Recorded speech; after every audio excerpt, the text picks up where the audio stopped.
Live from the Jersey Shore to the world. Get up, get out, do something. Wake up with Jeremy Grunin. Take the show wherever you go. Download the free Radio Pup app for your smartphone or tablet. Join the conversation. 732-505-1160. News Talk Radio WOBM AM 1160 and 1310. Listen online at WOBMAM.com. Hey, welcome back. Wake up with Jeremy Grunin, 6:09 Thursday, October 27th, 44 degrees, getting up to 58 today and raining. WOBM AM 1160 and 1310. News Talk Radio, streaming live on the Radio Pup app and WOBMAM.com. 732-505-1160. Join the conversation. We are joined in studio by Lou Morreale. He is the general manager of the Soul Kitchen in Red Bank and Toms River. That's the general manager of the Soul Kitchen, in case you couldn't hear me. Good morning, Lou. How are you? Good morning, Jeremy. Lou, you have set the record. Do you know what record you set? No. You are the earliest guest we've ever had. So we the 6 a.m. I'm not going to lie, the 6 a.m. guests we always cross our fingers, right? Because they usually roll in about 5:58. Right, because they're trying to grab those extra few minutes of sleep. You were here about 5:20 this morning. Yes, huh? I was. That's impressive. In my world, on time is late. You and Tom Coughlin, right, of the former Giants coach. Yeah, that's right. 15. No, when I say we have a meeting at 4:00, that means 3:45. Otherwise, you're late. Why don't you tell folks, and if they don't know what the Soul Kitchen is at this point, then they've pretty much been living under a rock. But why don't you give folks kind of the overview of the Soul Kitchen? Sure. It's a community kitchen where we help the in-need and food insecure folks come in. They have a chance to volunteer for their meal.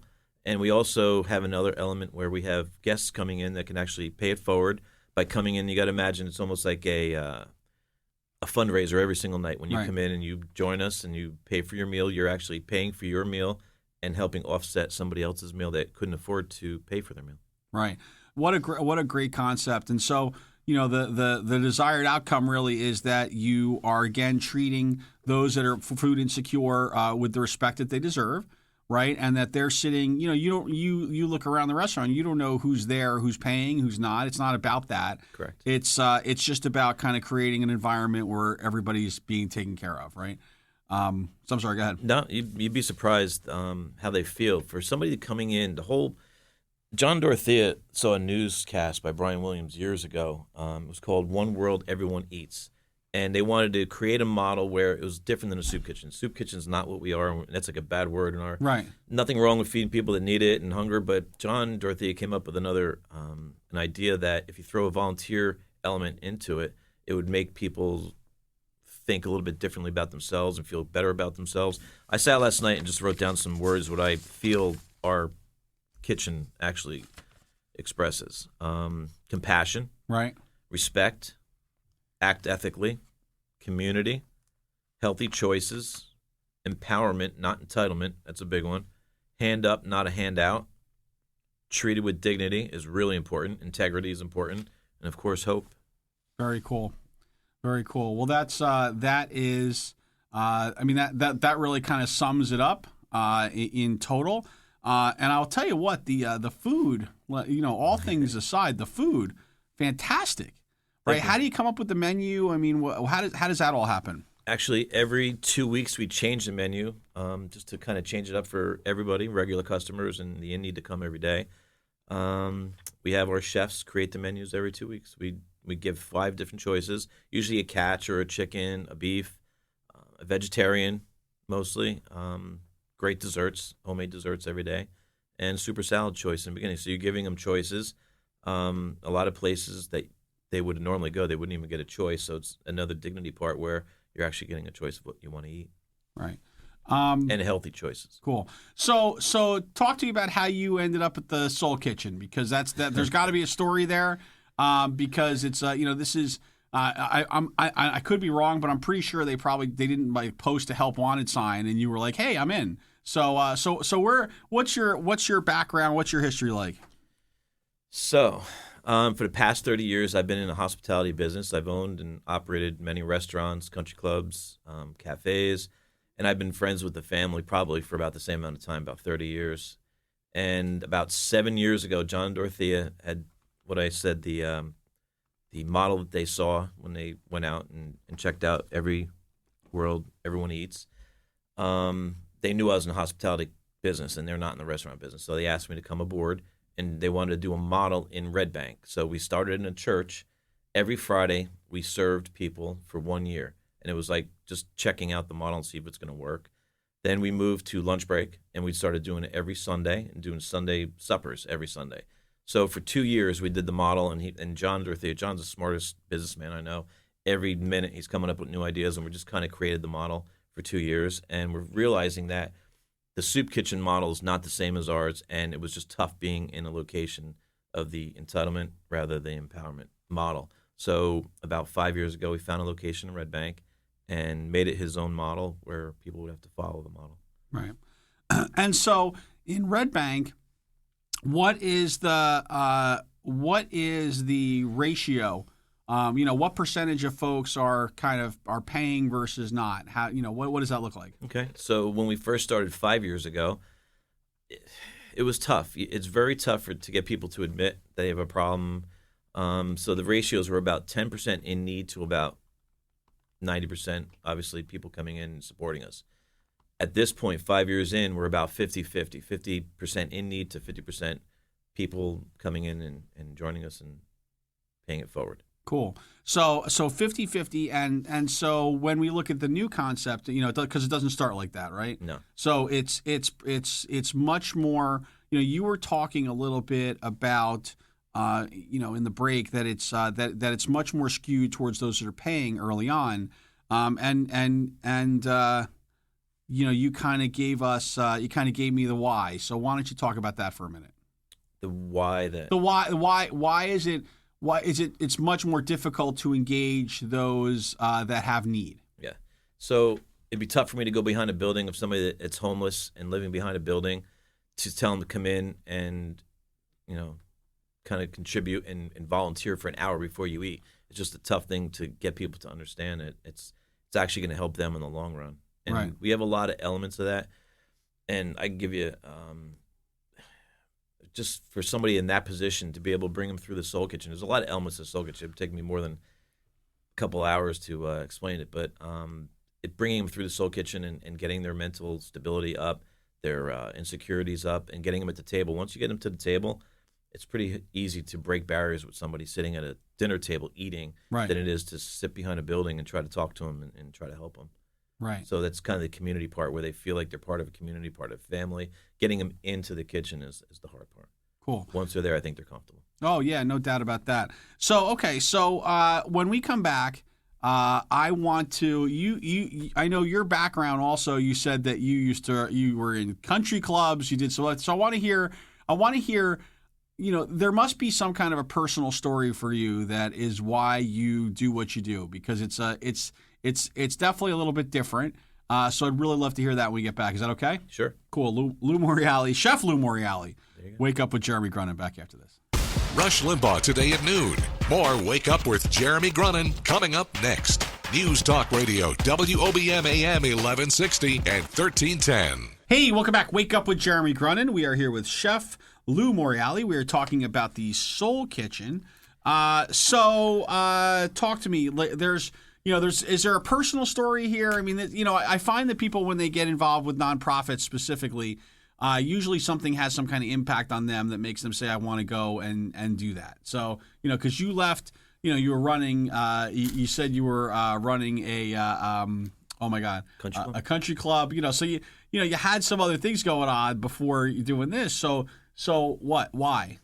I think it just feels great helping people, and when you can help people and make a difference in somebody's life, it's great. Yeah, it's awesome. So it's just because you're a good person? Is that what you're telling me? Maybe. Come on, I'm looking for something profound, and you're just but that's all right. I mean, I guess we'll go with that. I guess it's because of the passion. I mean, John and Dorothy have so much passion for what they do. They never really needed to do this. I think the passion that they have just kind of oozes into everybody around them. Cool. So you were saying that it's an interesting dynamic at the Soul Kitchen because it's so not like a soup kitchen. Correct. Right. You said that there's a misconception that at a Soul Kitchen that if you weren't really in need, quote unquote, that you're kind of taking somebody else's food. So right. what's the difference here? Absolutely not. I think the community part of it is real important. people that are in need will come up to the door, and we have Mary Lou in Red Bank and Carol in Toms River. And when they come to the door, they're kind of assessed by the person at the door. And if they're in need, they'll give us an hour of volunteer time in exchange for their meal. And it's just a great feeling to watch them come in and do it. Right. There's two kinds of volunteers. One is the in need. The second would be you volunteer to help us and make yourself feel better. And there's a lot of different reasons that people are in need. It could be single moms. It could be homeless. It could be senior citizens not being able to make ends meet. Maybe just going through cancer treatments. There's a lot of reasons why people feel the community part of what we do. Right. So you mentioned the kind of the hostess at the door. Okay. Right. So Mary Lou. Yeah. So or Carol Ann. She's more than they're more than hostesses. So explain. I mean, what's the because it is a different kind of thing going on, right? I've learned a lot actually from Mary Lou in Red Bank, where she's more of an outreach coordinator. She gets to the public and to the people that are in need, assesses them and brings them in and kind of breaks the barriers we were talking about at the table. There's another element that we have. It's called the EET program. It's an empowerment employment program that you're able to come through. So once you come and start volunteering at the Soul Kitchen, you can actually access after 5 times, you can access our attorneys, job skills coaches, life skills coaches, anything you may need to get yourself back into society. Cool. So and that's just part of the Soul Kitchen. So it's a little bit different. It's definitely a little bit different in Toms River than it is in Red Bank, because in Red Bank it's kind of a I was gonna say a soul building, but I didn't mean that. It's a freestanding Yes. a freestanding deal, right? Correct. So whereas in Toms River it's part of kind of I want to say like a one-stop solution, right? So talk to me a little bit about that and what are the differences there? Okay. To kind of expand on the Soul Kitchen model, John and Dorothea thought it might be interesting to have more than one element under one roof called the Beach Center. We started that in Toms River, bringing everyone all together. And we have the culinary program with the food bank, and we have a food pantry, and we have the Soul Kitchen. And in the middle, we have all the services that I was just talking about, Right. where people can come in. It's almost like a one-stop shop where they can access any and all of the elements that we. Right. So you're saying in Red Bank though, you kind of have some of those components. They're kind of integrated in as part of the Soul Kitchen. Right. Right. Whereas Correct. in here in Toms River, as the Beach Center, it's kind of a broken out into different kind of zones of the building. Correct. Right. Yeah, in Red Bank, it's Mary Lou has a resource center where she can send somebody to wherever they need. If you need any kind of help, she can help you with it. Whether it's homeless or rehab or anything, she can send you to the right person. Right. Yeah, that's cool. All right, cool. So when we come back, we are going to do it's Magic Wand time, right? When we come back, we'll give some information because I want to know about the hours and things like that because we want to make sure people get out there. Yeah, let's do that. Are you all right with that? Great. Cool. Chef Lou Morreale, Soul Kitchen, Red Bank, and Toms River. Wake Up with Jeremy Grunin. Back after this.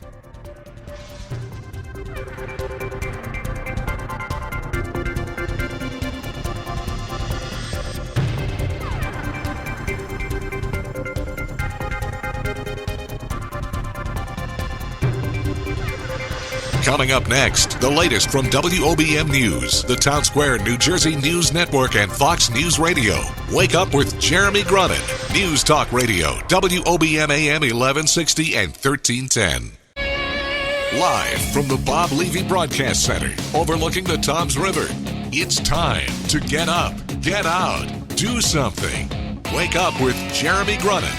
Be a part of the show, 732-505-1160. News Talk Radio, WOBM AM 1160 and 1310. Listen online at WOBMAM.com. Hey, welcome back. Wake Up with Jeremy Grunin. It is 6:35 Thursday, October 27th, 44 degrees, getting up to 58 today and raining. WOBM AM 1160 and 1310. News Talk Radio, streaming live on the Radio Pup app and WOBMAM.com. 732-505-1160 to join our conversation. We are here with Chef Lou Morreale from the John Bon Jovi Soul Kitchen.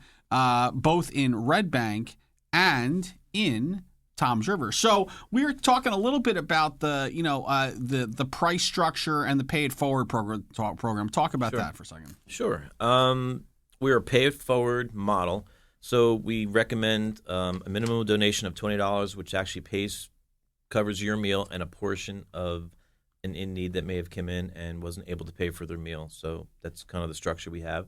We're open Wednesday, Thursday, Friday, Saturday, 5 to 7. And Sunday we do brunch from 11:30 to 2. Cool. And so how much is it for a meal? So a recommended donation is $20. Right. And that, like I said, it covers the person or yourself and covering somebody definitely will be in the room that didn't pay for their meal and they volunteered for their meal. And you could also buy it, pay it forward, which will cover 2 meals either right then and there in the room or the next day. Or Gotcha. Okay. So I get it. So the recommended donation is paying for your meal, correct, and paying for somebody else, correct, right? And then if you buy the additional card, like a pay it forward correct. card, then you can, in essence, if you spend $40 in there, right? Correct. Let's say hypothetically, you've just bought 3 people a meal. Correct. And chances are they're at the table that you're sitting at. Right. And they'll talk to you, and it's a great community. And what percentage of the folks that are working there are volunteers? So we have about 700 volunteers, like on our website, and then we have about 10 a night that come in and volunteer their time. And again, they do a 4-hour shift, and there's many reasons why somebody would volunteer, just to give back, or like I was saying, it's just a community feel. But some of the volunteers are volunteering also so that they can eat, or no? Absolutely. So even the volunteer piece, you don't know who's volunteering because it's out of the kindness of their heart. Correct. Versus how many are volunteering because they're looking for a meal. Correct. It's hard to have somebody admit that they're in need. Yeah. But that's a pretty cool it's a pretty cool dynamic, because it really just everything kind of blends together and it becomes seamless, which is obviously exactly what you're trying to do, right? So it's a cool concept. So you'd have to actually come. If you come to the Soul Kitchen, that's why we tell everybody just come down and just experience it. When you leave, you'll realize what I'm talking about in the room, just seeing the people and meeting the different people from the Soul Kitchen. It's great. Yeah. Cool. All right. So it's that time, Chef Lou, where we give you the magic wand, the pixie dust, the fairy dust, the ability just to wiggle your nose and make something happen, make an impact. You're already making an impact every day, but what are you going to do with that wand? God, make a change. So I'm going to take John's wife, Dorothea. I'm going to take this out of her book. Okay. She tells me all the time, it's to end hunger and to be out of business. Cool. I mean, that's always the weird thing, because you're working, but well, listen, let's be fair. I mean, that would take some magic wand at this point, right? Because that's a long way to go. We have a long way to go there, and in fact, certainly in Ocean County, we're probably heading the wrong way, right. More so than we are the right way. But what are the hours in Red Bank again? 5 to 7, okay. Wednesday through Saturday. Sunday 11:30 to 2. Okay, so the same in both locations. Correct. So I got to ask, what do you do the rest of the week, man? I mean, is this like semi-retirement for you? This is great. So Mondays and Tuesdays, when we are closed, we use that to do chef nights, which we raise money that way, which is great. Everybody from Mario Batali, Todd English, Carla Hall, Diane Hendricks. We've had Tom Colicchio. They come in, we do a night, and Lydia was just there, and we do chef nights. We also sell merch, and we sell cups and to help our sustainability. That's the hard part. So you're saying that you work more than the we work 7 days. You work more than the 12 and a half hours or so that you're open. Absolutely. All right. And with John and Dorothea, they always want to do more. So on the days that we're not there, we're actually trying to figure out how to do more and expand the Soul Kitchen. The Soul Foundation is our actual foundation. We're a piece of the Soul Foundation, the Soul Kitchen. So Soul Foundation deals with homelessness, and the Soul Kitchen deals with the hunger insecurities. Cool. Well, listen, it's fantastic. You're doing great work for the community, and and it's pretty cool. Pretty cool to work with someone like John Bon Jovi and his wife Dorothea every day too. So That's it's really great, and it's been a great welcome addition to Tom's River for sure. Although, as I said earlier, it's a bittersweet thing because you hate to have a problem so big that you need this huge facility for it. Exactly. But it's good to have a big facility that's helping you work through the problem. And thank you for your help with the Beach Center as well. Absolutely. Well, listen, I will tell you that when we heard the project was coming, we even though it was hard to kind of fit it into our mission to some extent, there was no way we couldn't be a part of it. I mean, it was just too big to not want to be a part of it. So, thank you. So it's like I said, really, really cool. And thank you for your time this morning. Thanks for making the trek from Monmouth County. Yeah, thanks for having me. Cool. More Wake Up with Jeremy Grunin after this.